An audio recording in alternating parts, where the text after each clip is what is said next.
Visual Studio Talk Show.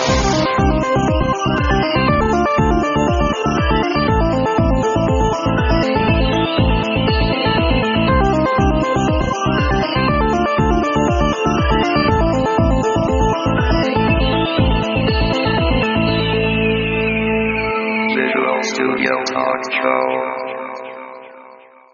Bienvenue à une autre émission du Talk Show Visual Studio. Le podcast où on discute de construction de logiciels avec la technologie Microsoft.net.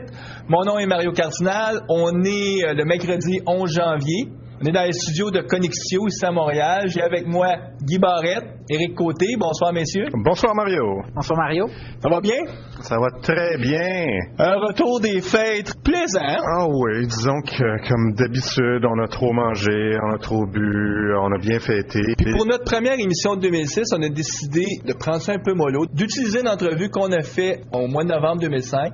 L'entrevue qu'on a réalisée avec Nicolas Gauvin et Jérôme Caron, qui sont tous les deux de Microsoft, pendant le sommet international du jeu qui avait lieu à Montréal pour parler de la plateforme de développement Xena. C'est une plateforme spécifique que Microsoft a développée pour les gens qui fabriquent des jeux vidéo. Oui, en fait, c'est basé sur, on va l'apprendre durant l'émission, là, c'est basé sur Team System, donc le produit de collaboration là, au niveau du développement de Microsoft. J'ai été surpris là, en apprenant ça. Alors, on n'en dévoilera pas trop. On va laisser les punchs pour l'émission.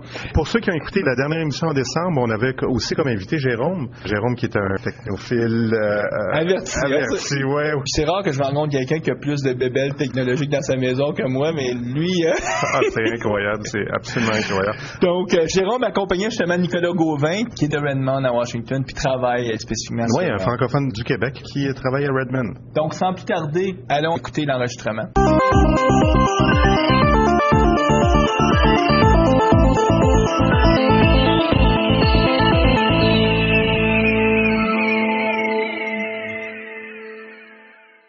On est dans les bureaux de Connexio le jeudi 3 novembre 2005, puis j'ai avec moi Jérôme Caron et Nicolas Gauvin, deux personnes de Microsoft qu'on prend sur le vif pendant que vous participez à une conférence qui a lieu à Montréal qui s'appelle le Sommet international du jeu.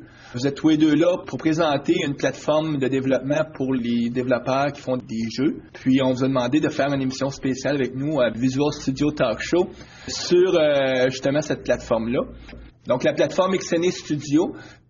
Jérôme, toi, tu es évangéliste chez Microsoft, donc tu es développeur senior. Ça fait quoi, 9 ans que tu es chez Microsoft? Exactement, ça fait à peu près 9 ans, oui. Donc, avant d'être évangéliste, dans ton nouveau rôle, ça fait 6 mois que tu es peut-être dans cette nouvelle position-là chez Microsoft? En fait, beaucoup plus récent, ça fait à peu près 3 semaines. 3 semaines? Donc, avant ça, tu as fait beaucoup de postes. Tu as été dans le groupe de consultation, après ça, dans le groupe avec MSDN. C'est ça, j'étais 6 ans dans le groupe de consultation à Microsoft, donc surtout à Toronto. J'ai fait pas mal de travail à Montréal, étant bilingue. Et avant ça, j'étais dans le groupe, ils appellent ça Systems Engineering, donc ingénieur en système, qui est un peu essentiellement similaire au rôle que je fais maintenant. Puis maintenant, ton rôle chez Microsoft, c'est vraiment d'éduquer toute la communauté des développeurs sur tous les outils que Microsoft offre. Exactement, avec le launch de Visual Studio Team System, bien sûr, on est focus vraiment là-dessus. Essentiellement, c'est d'évangéliser les technologies Microsoft vis-à-vis du développement et les développeurs, que ce soit le développeur qui travaille pour une grosse compagnie ou quelqu'un indépendant ou dans des petites équipes, peu importe. Puis tu as amené avec toi Nicolas Gauvin, qui lui était originaire de Montréal, mais tu demeures plus à Montréal, si je me trompe pas. Ça fait maintenant 7 ans que j'ai quitté Montréal. Donc tu vis maintenant de 5 ans au moins à Redmond parce que tu travailles chez Microsoft. Tu es dans la division, je vais appeler ça jeu, je sais pas si c'est le bon Oui, bon en fait, notre groupe fait partie de la division Xbox, qui, elle, fait partie de la division Entertainment chez Microsoft, qui inclut aussi la division de jeux, qui crée des jeux. Et au début, chez Microsoft, j'ai passé les 5 premières années dans la division de jeux à travailler sur des jeux, en particulier sur Crimson Skies pour Xbox. Et plus récemment, je me suis joint à l'équipe qui s'appelle Xena, qui est spécialisée dans le développement d'outils spécifiquement pour les développeurs de jeux. Puis juste pour tracer un peu ton profil, tu es un diplômé de Polytechnique, je pense, à Montréal. Oui. Donc, ta première emploi que tu as eu, c'était chez CAE, tu travaillais dans les simulateurs, mais ce que j'ai compris, c'est que toi, tu rêvais de travailler sur des jeux. Oui, à l'époque, je travaillais dans le domaine de la simulation 3D et après 3 ans chez CAE, je me suis rendu compte que les jeux allaient tranquillement commencer à utiliser les cartes graphiques 3D peu chères. Alors, j'ai vu comme cette tendance-là dans l'industrie, puis ça m'intéressait beaucoup. Alors, je me suis décidé T'as fait d'être le grand saut d'aller aux États-Unis pour travailler dans le domaine des jeux.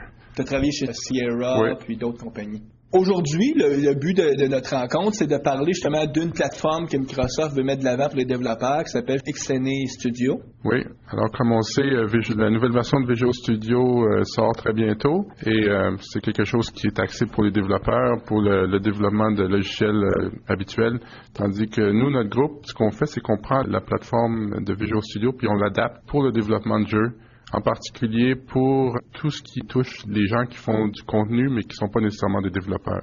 Dans les 2 dernières journées, il y a le Sommet international du jeu à Montréal, qui est une conférence pour justement tous les game développeurs. Vous êtes venu, vous, au nom de Microsoft, présenter cette plateforme-là à cette conférence-là.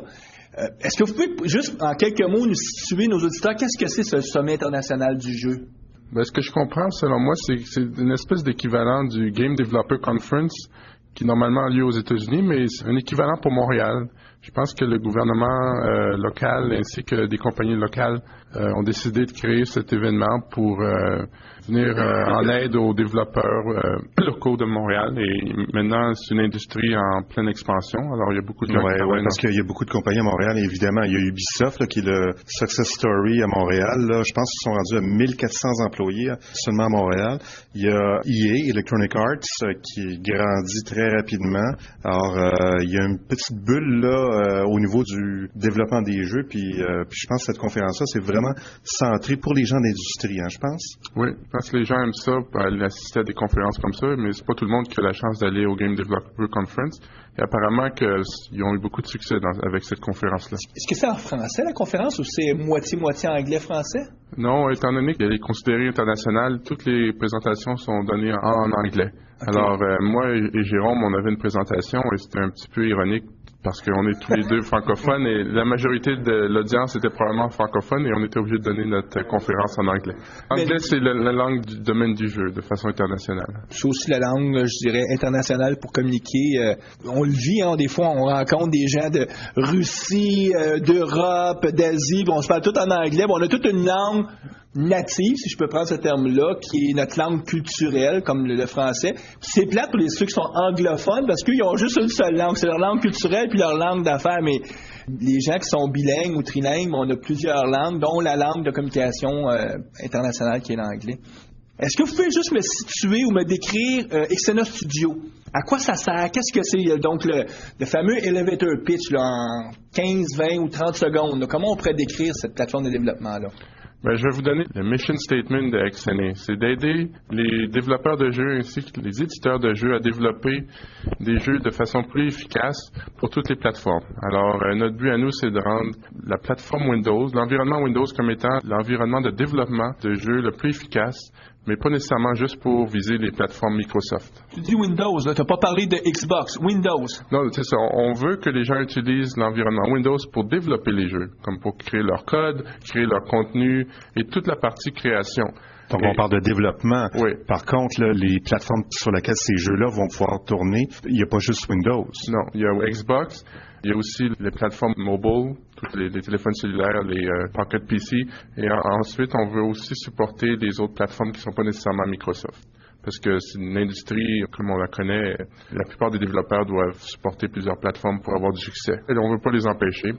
C'est un commentaire qu'on a eu au début, lorsqu'on a commencé à parler aux développeurs. Ils ne voulaient pas une solution qui était juste bonne pour les plateformes Microsoft. Sinon, ils ne l'adopteraient pas.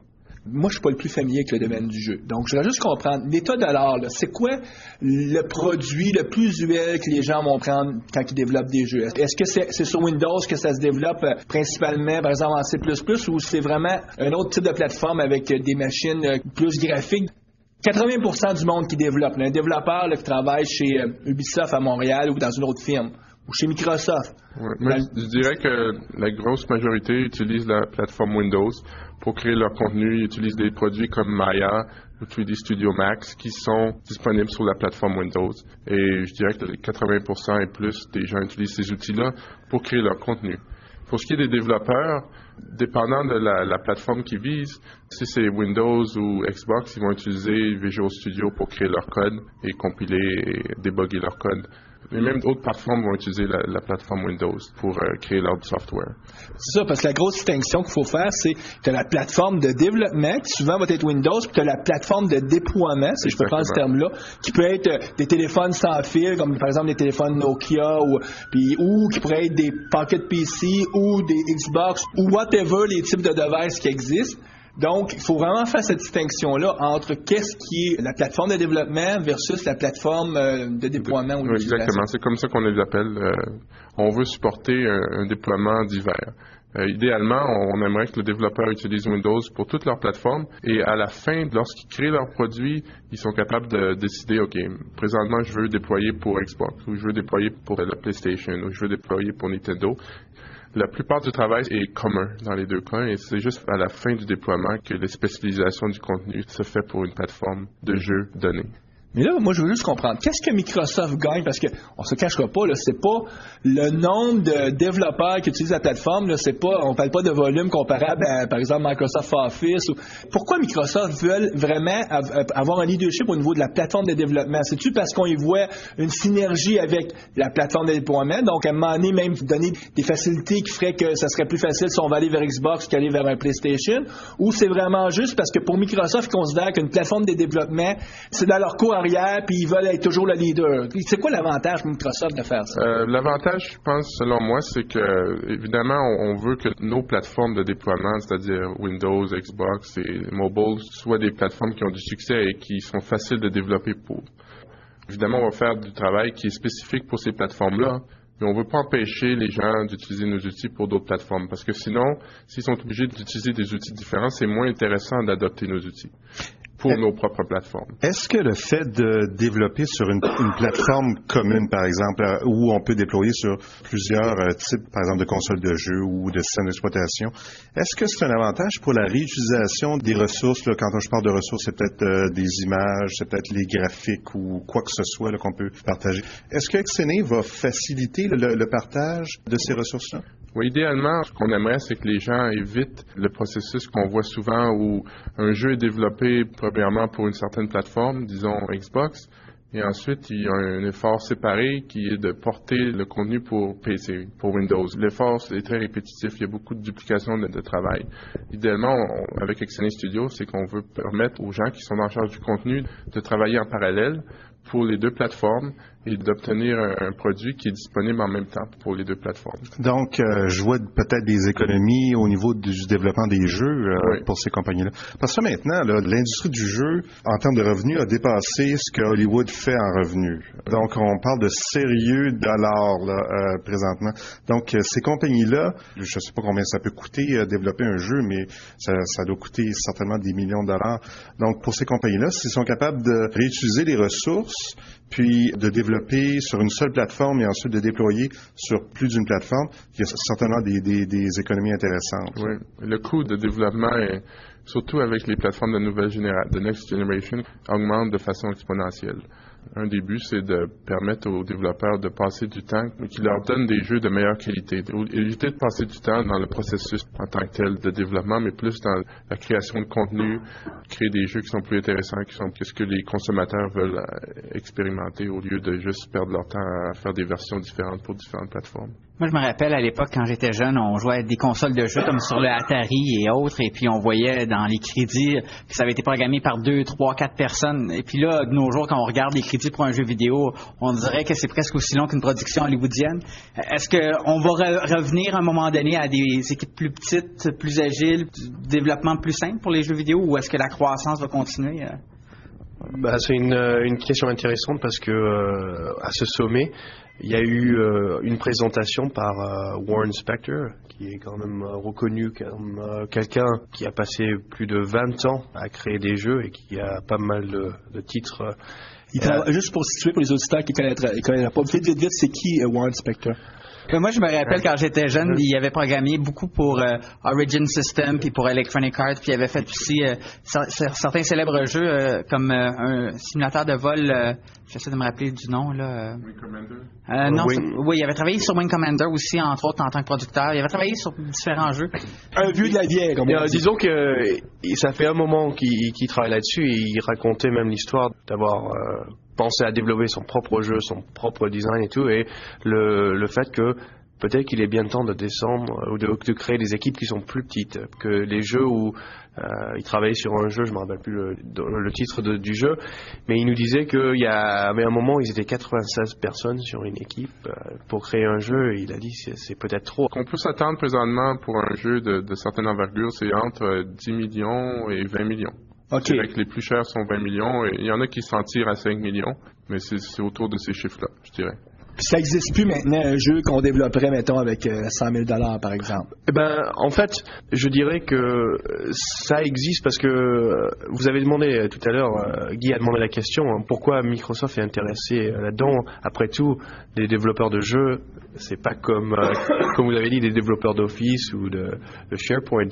En fait, les jeux, c'est plus que les jeux comme on voit sur Xbox, comme ils disent le first-person shooter, comme Halo 2 et tout. Il y a beaucoup de jeux qui sont créés.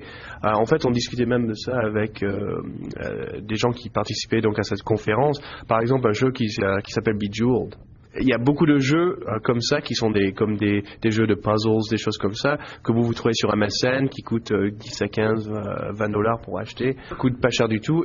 Et il y a pas mal de gens qui achètent ces jeux-là. Et en fait, il y a quand même une industrie de jeux où il n'y a pas que des jeux de 20 millions de $. Tout le monde ne joue pas à Halo 2 ou à... Les jeux moins violents, les jeux de puzzle, tout ça, là, qui peuvent coûter entre 5 et 20 $, qui sont disponibles en ligne. Il y en a énormément. Donc, il y a énormément de marché pour ces jeux. Oui, on appelle ça les casual games. C'est souvent sont créés par des plus petites équipes. Et leur plateforme qui vise, souvent c'est les téléphones cellulaires ou la plateforme MSN où les gens peuvent downloader les petits jeux pour pas trop cher, et le contenu est très diminué. Xtana Studio. Microsoft n'a pas parti de zéro pour bâtir cette plateforme de développement-là. Ce que vous avez fait, c'est que vous avez pris le produit Team System, donc le produit haut de gamme Team System, puis vous l'avez adapté et ajusté pour satisfaire mieux la clientèle des développeurs. C'est sur quel axe que vous avez travaillé? Je ne sais pas si tu peux nous donner quelques pistes là-dessus. Bon, Team System, ça répond très bien aux besoins des développeurs dans un contexte plus classique de développement de logiciels. Nous, ce qu'on fait, c'est qu'on l'adapte pour inclure tous les gens qui font du contenu, c'est-à-dire les artistes, les designers. Finalement, on utilise la base de données, le Team Foundation Server, qui offre un système de source control, un système de work items, de bug tracking, et on développe des outils qui parlent à cette base de données-là, mais qui sont adaptés pour l'usage spécifique des artistes et des designers. Comme par exemple, on ne voudrait pas obliger les artistes à installer Visual Studio sur leur machine, parce qu'ils ne sont pas des programmeurs, mais ils veulent quand même faire des check-ins de leur contenu dans la même database, parce que c'est là que tout le contenu se retrouve quand on crée le jeu. Ils ont aussi besoin de fermer les bugs quand ils ont des bugs qui sont assignés à eux. Alors, c'est un peu ce qu'on fait, c'est qu'on adapte le produit pour le rendre plus facile à utiliser pour les rôles spécifiques qu'on retrouve dans le développement de jeu. Si on parlait des rôles, justement, qu'est-ce qu'on voit normalement comme rôle dans une équipe qui développe un jeu? Évidemment, il y a des développeurs, j'imagine qu'il y a des artistes pour créer tout cet aspect 3D. Plus on avance dans le domaine des jeux, plus on retrouve des rôles différents. Au début, bon, il y avait 1 ou 2 artistes peut-être, ou même à l'époque, il n'y avait même pas d'artistes, c'était juste 1 ou 2 développeurs qui faisaient des petits jeux pour les plateformes il y a 15-20 ans. Maintenant, on retrouve des artistes spécialisés, on retrouve ce qu'on appelle les concepteurs, qui souvent font juste du dessin à main. Tout ce qu'ils font, c'est qu'ils dessinent les concepts des personnages, du contenu, et ensuite, le concept est donné aux modeleurs 3D, qui sont spécialisés dans les outils comme 3D Studio ou Maya pour développer la représentation 3D avec des polygones. Ensuite, il y a des gens qui se spécialisent dans la création de textures qui sont appliquées sur ces modèles 3D polygones. Des fois, les rôles sont partagés par une même personne. Et ensuite, il y a un autre exemple, c'est le cas des animateurs 3D. C'est rendu une grosse partie importante d'un développement de jeu. Parce que les gens s'attendent à voir des personnages qui bougent de façon réaliste, qui émulent le comportement de vrais personnages, un peu comme dans les films. Ensuite, les managers de ces rôles-là, il y a souvent un art lead, un chef artistique, Il y a des rôles de producteur qui est un peu similaire au rôle de producteur dans les films. C'est quelqu'un qui comprend le processus très haut niveau du studio, qui peut permettre de savoir les besoins de ressources et ensuite savoir à quel moment le jeu va se terminer, à quel point le jeu se trouve dans le développement. J'avais oublié de mentionner le rôle des designers. C'est des gens qui sont pas nécessairement des artistes, mais qui sont capables de créer la logique du jeu. Qu'est-ce que le joueur fait dans le jeu? Quelles sont ses missions? Quels sont ses objectifs? On vise finalement tous les gens qui sont pas des développeurs ou des testeurs. Donc, le nombre de rôles est pas mal plus grand que ce qu'on peut retrouver dans une équipe de développement standard. Donc, Team System, XNA Studio va répondre aux besoins d'une équipe avec tant de rôles différents? Oui. Mais ces gens-là ne vont pas Visual Studio de façon primaire sur leur poste. Non. Donc, eux, ils vont par le web, ils vont sur la partie Team Foundation Server, puis c'est par le web ou c'est avec Excel? C'est quoi la façon pour eux d'aller, par exemple, assigner qu'ils ont fini une tâche, des choses comme ça? Ça va être par nos propres outils qui vont faire partie d'XNA Studio. On va avoir des composantes qui sont accessibles par le web. Souvent, un jeu est développé par un développeur et le producteur réside chez l'éditeur. Il n'est pas physiquement localisé dans le même endroit. À ce moment-là, l'accès par le web fait beaucoup de sens pour le producteur. Alors, on veut supporter ça, mais si on veut offrir des outils spécifiques pour les créateurs de contenu. Et ensuite, un autre but qu'on veut avoir, c'est d'intégrer l'accès, par exemple, à Team Server à l'intérieur des outils de création comme 3D Studio ou Maya. Parce que souvent, c'est là-dedans que les artistes sont le plus confortables. C'est là qu'ils passent la majorité de leur temps. Fait qu'on ne va pas nécessairement les forcer à sortir de leurs outils dans lesquels ils sont le plus confortables. Fait que c'est vraiment donner accès à la base de données où tout le contenu se trouve de façon appropriée pour leur rôle varié. Donc, si je comprends bien, où ce que vous allez chercher beaucoup d'extensibilité, c'est pas dans le produit client de Team System, mais vraiment dans la partie serveur, tout ce qui est la partie Team Server, donc l'intégration avec la gestion de code source, puis l'intégration avec tous les work items. Oui, en fait, on va créer nos propres clients par-dessus le Team Server. Finalement, quand vous livrez un XNA Studio, c'est un Team System plus 5, 6, en tout cas une dizaine de nouvelles applications que vous avez faites spécifiquement, qui sont principalement des applications serveurs à ce moment-là? Non, je dirais plus des applications clients, parce que le serveur, on utilise le même serveur. OK. On ne va pas vraiment étendre le serveur en tant que tel. On va utiliser le même serveur pour mettre le contenu artistique et les work items reliés au travail des rôles spécifiques qui ne sont pas nécessairement les développeurs. Et un autre aspect qu'on va étendre beaucoup, c'est ce qu'on appelle le build system. Dans la création de jeu, il y a une phase où les gens créent le contenu dans les outils appropriés et ensuite le contenu doit se rendre sur la plateforme visée. Et il y a tout un processus assez compliqué et qui varie beaucoup d'un studio à l'autre, d'un projet à l'autre et on veut fournir un système intégré qui permet de contrôler ce processus-là de façon plus facile. Et on va bâtir sur un aspect qui est fourni par Visual Studio 2005 qui s'appelle MS Build. C'est un système de build et on va l'étendre encore une fois pour créer des outils qui sont spécifiques aux besoins de la création de jeu. C'est le fun parce qu'on n'est pas si perdu que ça, là. Hein? C'est tous des termes et des technologies qu'on connaît. En fait, XNA Studio, c'est l'adaptation de Team System, Team Foundation Server pour le domaine du développement du jeu. Exactement. Une des grandes différences que je vois, par contre, c'est qu'on aide le développement, mais le code reste aussi difficile à coder. J'imagine les librairies pour développer un jeu sur Xbox ou sur Windows ou sur un cellulaire ou sur un PlayStation, c'est toutes des librairies différentes. On ne doit pas gérer la modélisation 3D de la même façon et ainsi de suite. Là. Oui, Microsoft offre pour nos propres plateformes un grand nombre de librairies comme DirectX pour gérer le 3D. On offre aussi des librairies pour le son. Au niveau du support pour le développement de jeux sur nos plateformes, on offre déjà beaucoup de librairies pour faire ça. Et entre autres pour Xbox, ce qu'on appelle le XDK, qui est une panoplie de librairies qui permettent d'accéder à le hardware de façon plus facile. Les grands jeux populaires qui roulent par exemple sur Windows sont normalement codés en C++? Oui, la plupart du temps de nos jours, les gros jeux populaires sont encore codés en C++. Et puis par exemple ceux qui roulent sur Xbox? La même chose. Même chose? C++. Les librairies que l'on expose sont disponibles en C++. Donc c'est pour ça que ça coûte si cher et puis c'est si long à coder un jeu. C'est écrit en C++. Mais il faut dire aussi qu'avec DirectX, on offre aussi Managed DirectX. Donc, les gens peuvent écrire en C# un jeu s'ils veulent avec DirectX. C'est envisageable que dans un futur assez rapproché, que des jeux pourraient rouler justement dans un environnement managed? Tu sais, la communauté, est-ce qu'elle est ouverte à ça ou vraiment pour eux, c'est comme je veux avoir accès physiquement à mon matériel? Ou... Mais je dirais qu'au niveau des consoles, les gens aiment avoir accès le plus proche possible du hardware. Mais par exemple, pour les jeux, les casual games, souvent ces jeux-là sont écrits pas nécessairement en C++. Il y a beaucoup de Java, il y a des gens qui commencent à regarder à utiliser C#. Et ils pourraient totalement le faire pour PC. Un jeu pourrait être écrit comme Jérôme l'a dit. DirectX est maintenant disponible comme Library Manage. Totalement possible d'écrire un jeu entièrement en C#. Un des problèmes avec le code manage, il y a le garbage collector. Il peut rouler à n'importe quel moment. On n'a pas vraiment le contrôle. Et un jeu aime rouler de façon constante, avoir un refresh rate Le fait que ce ne constant. soit pas déterministe, en disant en anglais déterministique, tu peux pas avoir le contrôle, là, comme tu dis. Peut-être juste un point d'information. Quand je donne des cours, les étudiants me demandent est-ce que le .NET Framework est assez performant pour rouler des jeux vidéo. Et je leur dis que maintenant, on a la preuve. Il y a maintenant eu un jeu vidéo 3D sorti en DirectX qui est vendu sur les tablettes qui s'appelle Arena Wars. Il y a un site web. Là. Eux, ils ont évité justement les gros problèmes. De la même façon que les programmeurs C++ évitent les problèmes aussi de gestion de mémoire. Qu'est-ce qu'on fait? On crée nos objets d'avance et on les réutilise, on fait du recyclage d'objets et ainsi de suite. Mais il faut dire aussi qu'il y a pas mal de techniques qui sont décrites à partir du DirectX SDK qui est livré bien sûr pour Xbox et pour la plateforme PC. Et en fait, si vous allez au site donc msdn.com et DirectX, il y a comme un évangéliste, disons un peu comme moi, mais qui est focus seulement sur les plateformes de jeu. Il s'appelle David Weller et il vous dira que souvent maintenant sur la plateforme PC et Windows bien sûr, que c'est un peu au choix des développeurs et sur les techniques et les technologies sur lesquelles ils sont perfectionnés. En fait, le gros problème, c'est probablement la réalité de la vente des jeux vidéo parce qu'on doit être compatible avec le Xbox. À ma connaissance, on n'a pas encore de .NET pour le Xbox.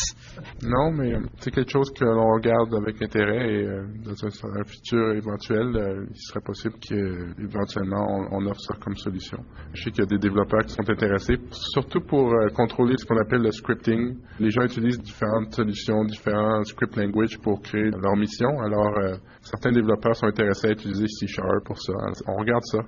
Aussi, comme tu disais, la gestion de la mémoire, c'est un aspect que les gens sont un peu effrayés, mais il y a beaucoup d'exemples où ça fonctionne. Comme vous disiez, il y a des jeux qui sont déjà faits en C#, en Manage Code, qui roulent très bien. Et en fait, la plupart du code dans notre groupe, au niveau des outils, tout le code de XNA Studio est en fait écrit en grande partie en C# et en Manage Code. Alors, pour la création d'outils qui roulent sous Windows, Manage Code est vraiment une belle plateforme. On l'utilise à chaque jour dans notre cas et ça nous aide beaucoup.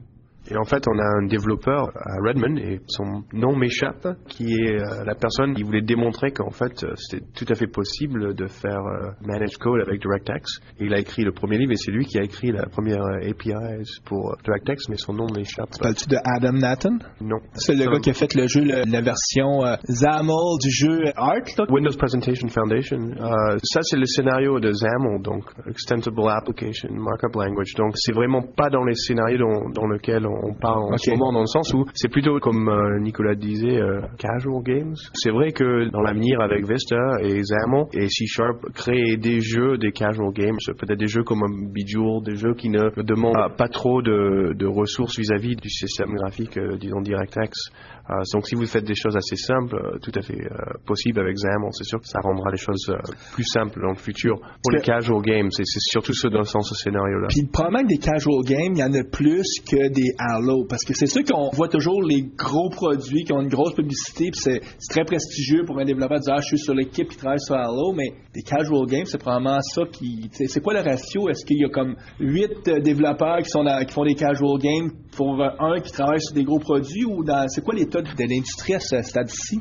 Mais, je peux pas, pour évidemment, j'ai pas ces statistiques-là sous la main, mais j'étais assez surpris, donc à ce sommet à Montréal, on a vu beaucoup de compagnies qui présentaient leurs jeux, donc PopCap, qui font, je crois bien, qui créent le jeu Bejeweled. On a vu d'autres compagnies qui avaient déjà créé des jeux sur les mobiles, sur d'autres form factors. Ça m'a l'air d'être un marché assez important. C'est sûr que je peux pas vous dire les statistiques là-dessus. Il y a un autre marché aussi du jeu qui est très important, c'est tout celui relié avec les casino. On n'est pas dans le monde Halo, mais on est dans un autre monde où est-ce qu'il y a aussi beaucoup d'argent. Souvent sur Internet, c'est les premiers types de jeux qui sont apparus, un peu comme ça vient souvent ça avec la pornographie. C'est souvent ceux qui font beaucoup d'argent, mais ils n'aiment pas ça qu'on sache qu'ils font beaucoup d'argent. Tout à fait. Tout à fait. Et c'est peut-être un point important en fait parce que je sais que ce soir même au sommet international des jeux à Montréal, ils avaient comme un concours.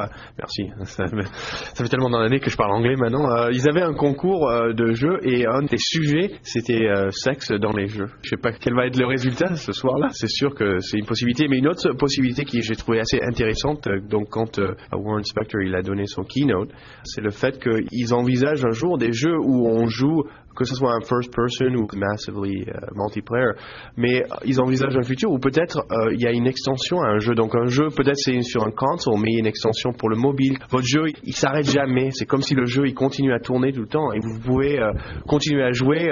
Vous n'êtes plus à la maison, mais maintenant je suis au bureau, mais il fallait que je fasse un petit quelque chose. Il y a une extension pour votre téléphone, ou il y a une extension pour votre browser. On peut envisager un monde où il y a le core du jeu et après il y a d'autres petites extensions, ce qui est assez intéressant. C'est le concept du Tamagotchi, mais qu'on transporte partout avec nous, là.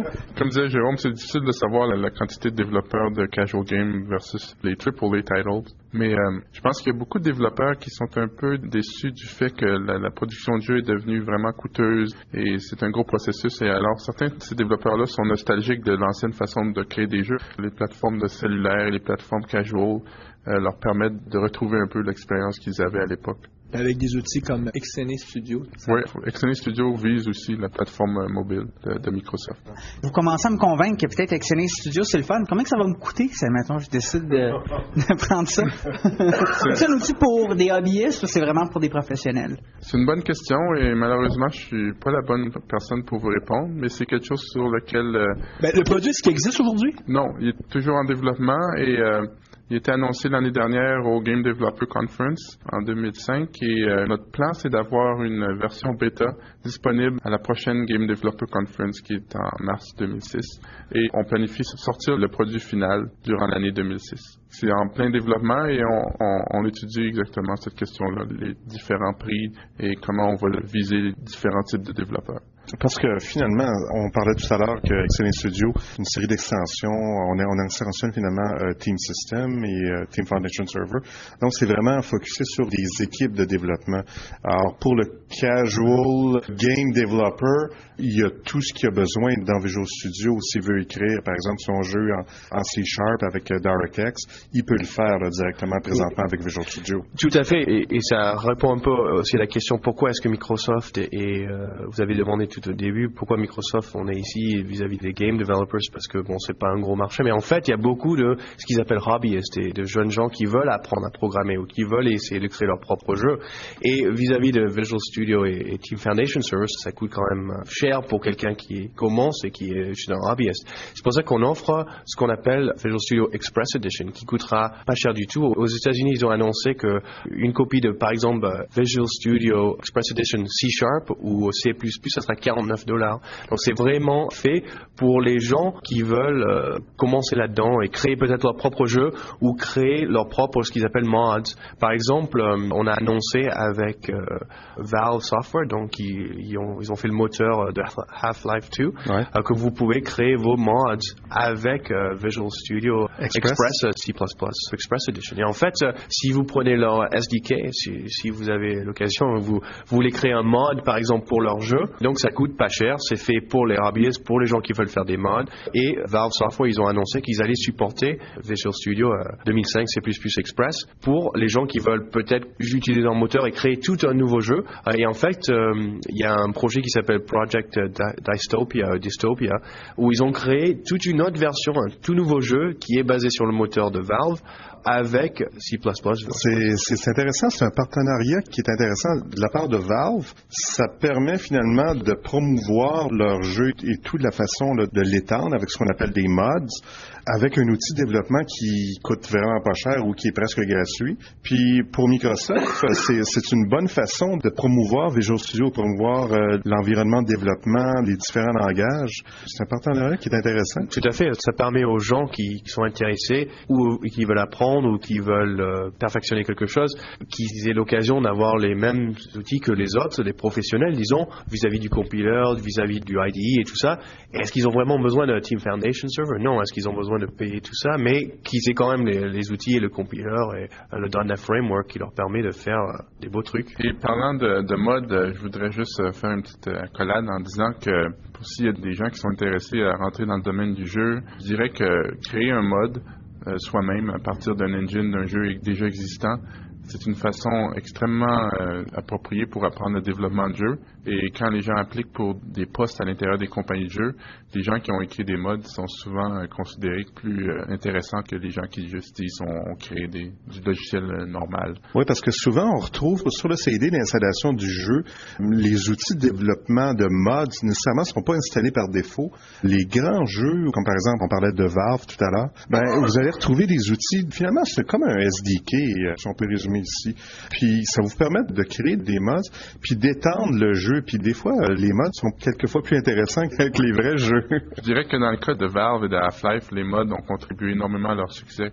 Les gens créaient des mods comme Counter-Strike qui, je pense, a vendu un nombre de copies astronomiques de Half-Life juste pour jouer à la mode. Aujourd'hui, les gens jouaient jusqu'à ce que Half-Life 2 sorte. Les gens achetaient encore Half-Life juste pour jouer à la mode Counter-Strike, qui avait été créé par un groupe d'amateurs dans un autre pays, juste à l'aide des SDK que Valve leur avait fournis.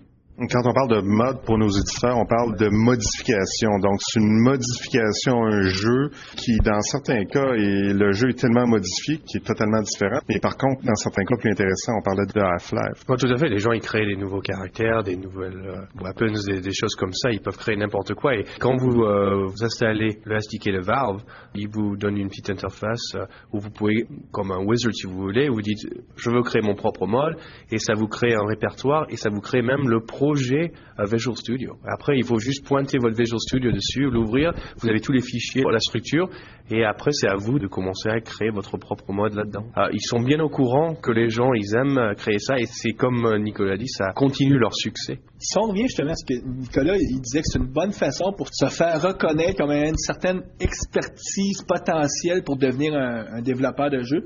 Nos auditeurs, là, qu'ils sont à l'université ou sont dans leur emploi et rêvent de faire le saut et se retrouver plus dans le domaine du jeu, outre cette approche-là, est-ce qu'il y a d'autres suggestions que vous pourriez leur faire pour vraiment réussir à mettre le pied dans la porte pour réussir à avoir un emploi qui les amène vers le domaine du jeu, puis ceux que ça intéresserait? En fait, je dirais un autre exercice qui est vraiment valable, c'est de créer son propre petit jeu.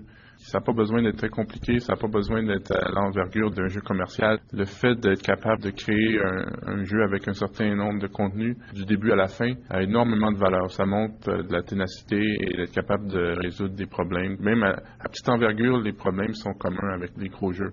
Alors, je dirais que la plateforme Visual Studio avec DirectX, le SDK est disponible gratuitement. C'est très facile et c'est très accessible pour n'importe qui à commencer à programmer leur propre petit jeu ou leur propre petite démo. Souvent, un démo est suffisant et montrer ça lors d'une entrevue a beaucoup de valeur. Si je ne me trompe pas, avec les produits Express, il y a certaines des démos qui vont être justement des exemples de jeux aussi.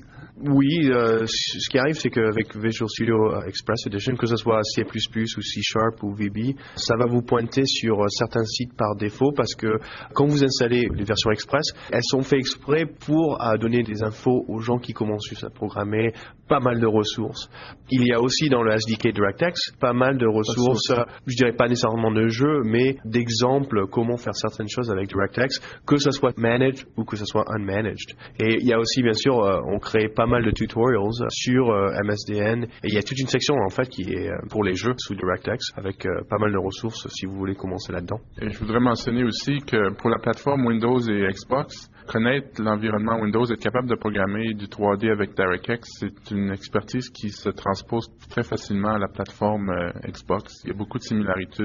Donc, si quelqu'un veut appliquer chez Microsoft pour travailler dans les équipes de développement, s'il a fait du DirectX, ça peut être bon dans son CV. Exactement. Et c'est un des avantages, je dirais, de Xbox comparé aux compétiteurs. Et la barre d'entrée est moins élevée. Il y a moyen de créer de l'expertise sans être un développeur enregistré, qui est assez cher, normalement.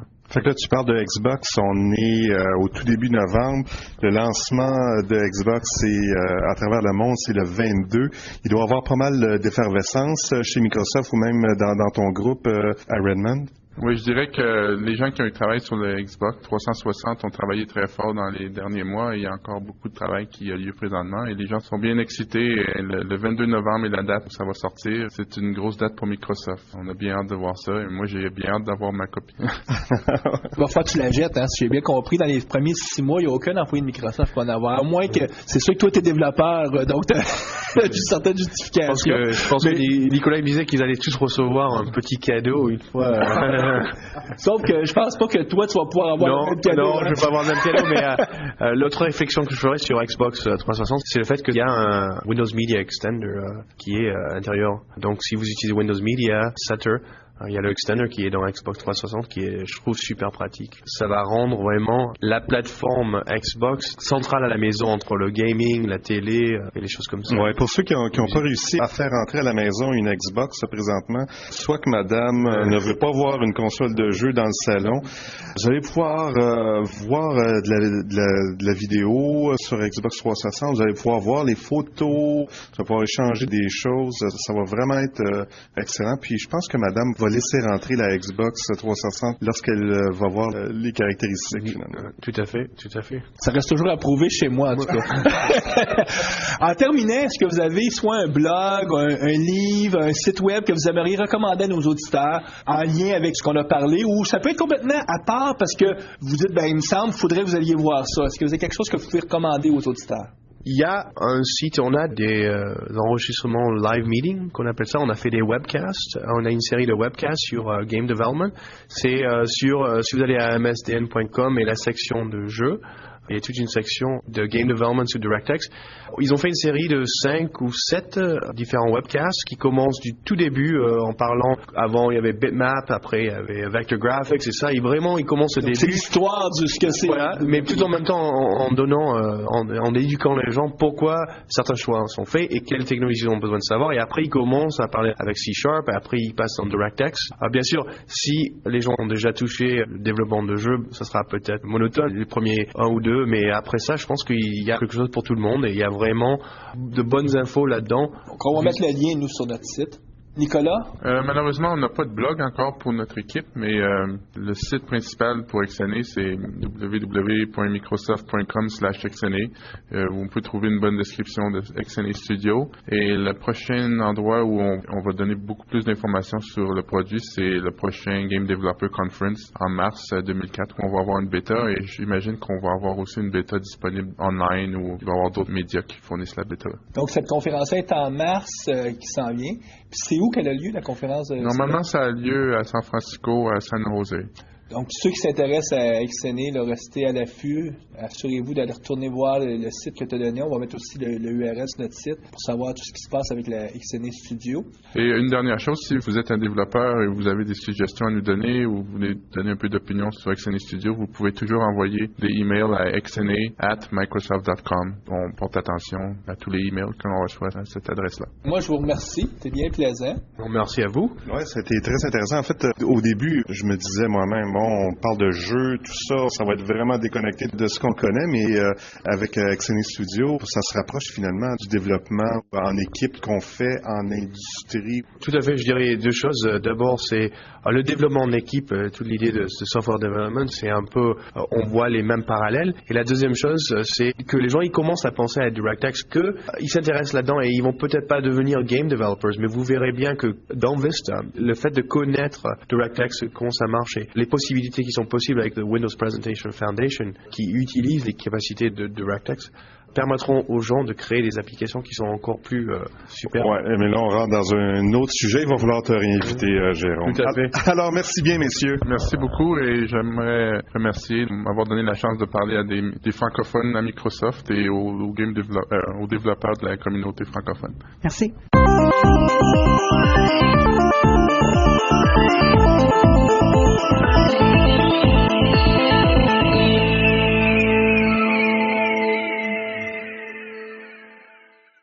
La chronique Tout le monde en blog avec Éric Côté. Bonsoir Éric. Bonsoir Mario.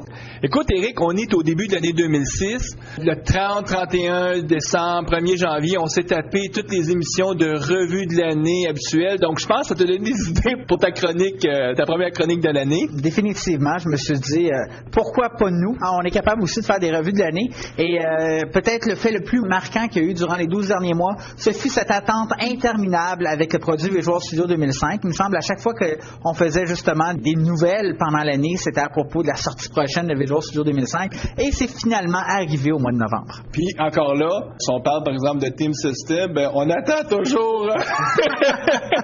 Mais ça va arriver. Pour nous, ce qui est assez spécial quand on parle de 2005, c'est, écoute, on a commencé à parler de Visual Studio 2005 en 2004. Donc, à un moment donné, on avait l'impression qu'on prenait ça pour acquis.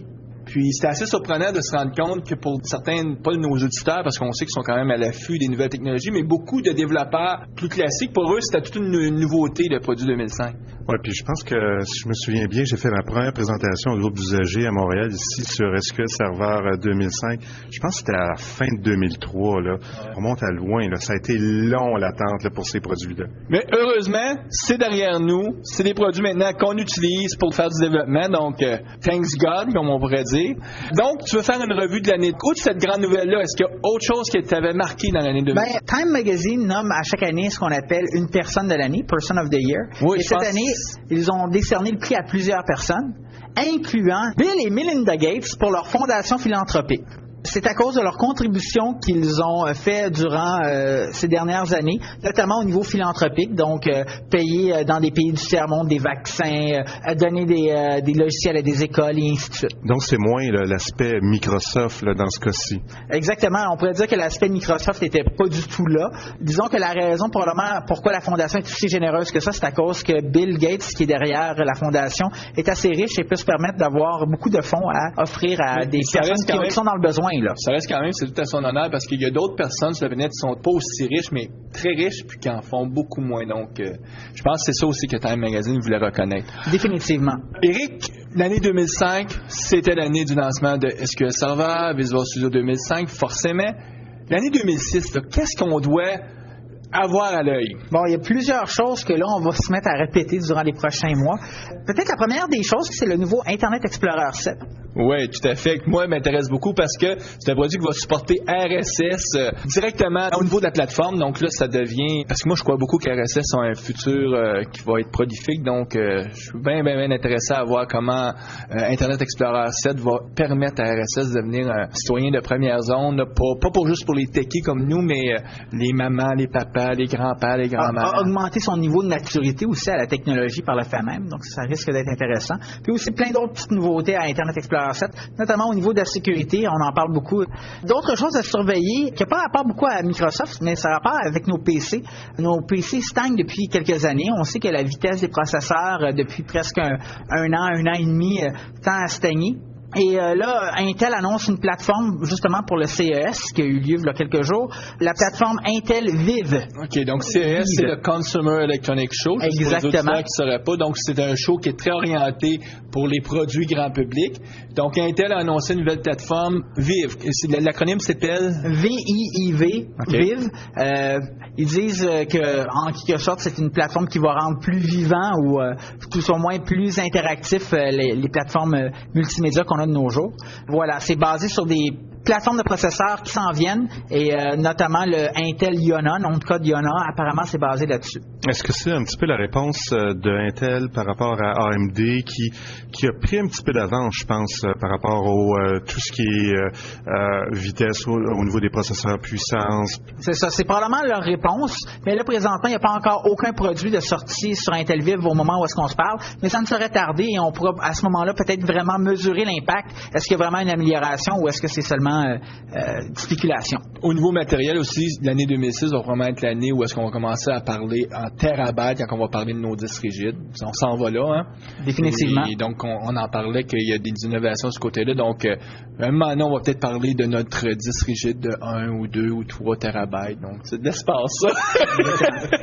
Dans les produits Microsoft à surveiller, ben, ils ont différentes plateformes à surveiller.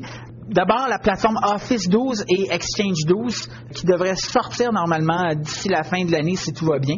Ça va être beaucoup à surveiller parce que Microsoft va diffuser énormément d'informations là-dessus. Oui, puis moi, je sais qu'une des choses que je vais faire beaucoup d'investigations, c'est regarder beaucoup plus le produit SharePoint qui est inclus avec Office 12 parce qu'il y a vraiment des fonctionnalités. Je vous ai parlé que je m'adresse beaucoup à RSS, donc SharePoint, RSS, Office, il y a vraiment un mix intéressant de ce côté-là. Nous avons ensuite la plateforme Windows Vista, la nouvelle plateforme que Microsoft tente de pousser pour remplacer Windows XP. Donc ça, c'est le Longhorn. Oui, nom de code Longhorn. Et, Grande corne. Exactement, grande corne. Grande corne du côté client. Exactement, du côté client. Il existe aussi une version Longhorn du côté serveur qui s'appelle encore pour l'instant Longhorn.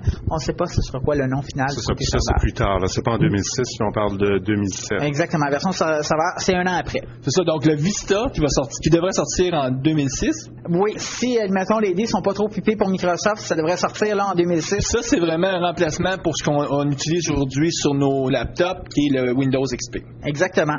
Et avec la plateforme Windows Vista, on est supposé de voir une version bêta 2 très bientôt, peut-être au mois de janvier ou février, malgré qu'il y a encore beaucoup de spéculation là-dessus. C'est certain que là, Microsoft, s'ils veulent le sortir d'ici la fin d'année, un deuxième bêta devra sortir assez rapidement.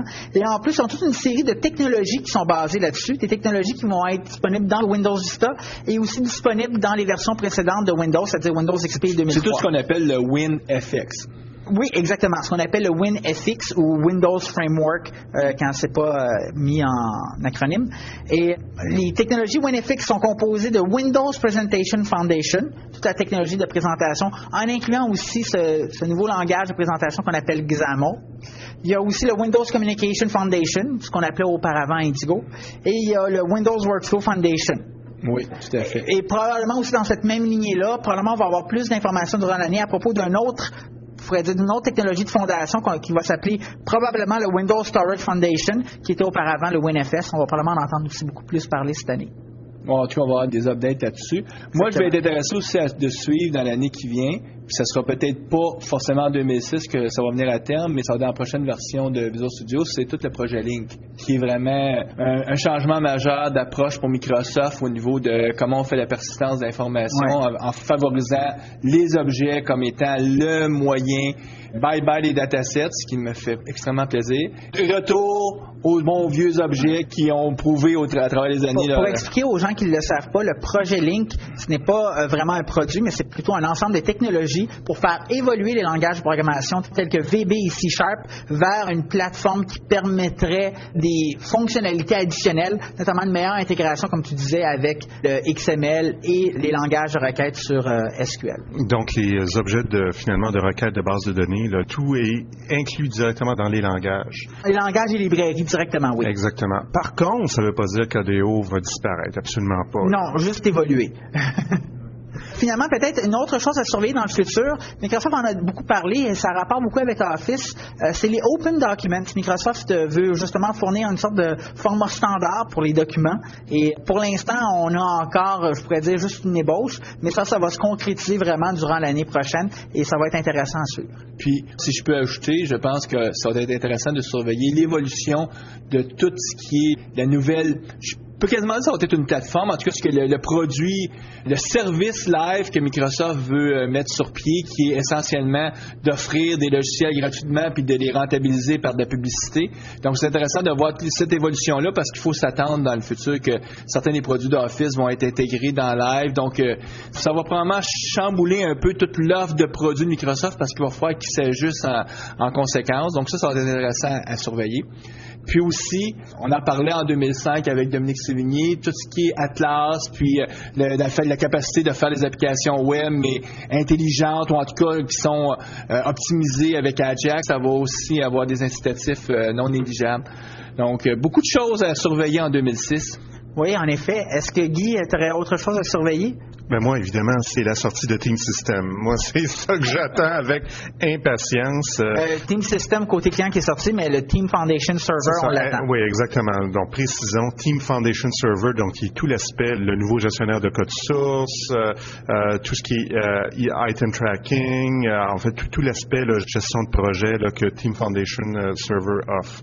Donc, on va voir si Microsoft va réussir à faire sa première percée de faire des produits outils high-end plutôt que de faire des outils que j'appelle high volume, low cost. Ben là, il change un peu l'approche. C'est sûr que Team System, c'est un incontournable. Moi, je sais que je vais l'analyser beaucoup plus pour voir comment on peut faire du développement agile. Je sais que le processus à intégrer dedans, c'est agile, mais vraiment dans une philosophie agile, puis aussi tout ce qui touche ce que j'appellerais faire de l'architecture agile, ce qui n'est pas toujours évident. En tout cas, il n'y a pas encore de consensus sur qu'est-ce qu'on pourrait définir comme une approche pour faire une architecture de système qui serait lean and mean. C'est le genre de préoccupation que je vais avoir moi, dans l'année 2006, puis on va sûrement en parler dans l'émission Visual Studio Talk Show. Je vais trouver moyen d'inviter des invités qui vont nous permettre de s'amuser de ce côté-là. Ben écoute, Éric, merci beaucoup pour cette revue de l'année et aussi un long aperçu de qu'est-ce qui pourrait être l'année qui s'en vient. Sur ça, on revoit nos auditeurs le 25 janvier. On va avoir comme invité Étienne Tremblay qui va venir parler de virtualisation. Virtualisation, on n'a pas glissé un mot, mais c'est aussi un sujet qui va être pas juste à la mode, mais important pour les équipes de développement. Donc, on se revoit le 25 janvier. À la prochaine. Au revoir. À bientôt. Bye bye.